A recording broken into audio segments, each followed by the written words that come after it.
项目地址：山西太原营盘街道宿舍澡堂，安装位置：家庭8人大包间。客户要求防水防潮防雾器，价格要便宜，几百块就要搞定。大力全密封电式防水箱，专利设计，采用高强度碳钢板材，一体化焊接成型，结构密封防水。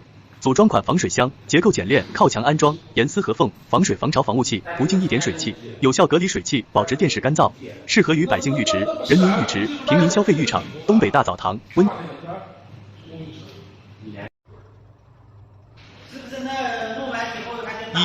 问题一：澡堂里这么潮湿，水汽这么大，电视防水箱是不是密封的？电视会不会受潮？回答：就像手表一样，密封住就不怕潮湿。防水箱可以做成完全密封，隔绝水汽进入。防水箱内部放置防潮粉，即使有一丁点水汽进入，也瞬间被吸干，保护内部干燥。防水箱侧面有散热透气孔，您如果是安装在洗浴中心，可以用防水胶布从防水箱内部将透气孔堵住，保证整个箱体的密封性。防水堵漏胶布我们会单独快递发出，请注意查收。我们还会配吸水干燥剂给您，在封盖子之前，请记得放在防水箱内部。问题2：玻璃表面会有一层冷凝雾气吗？回答：电视本身发轻微发热。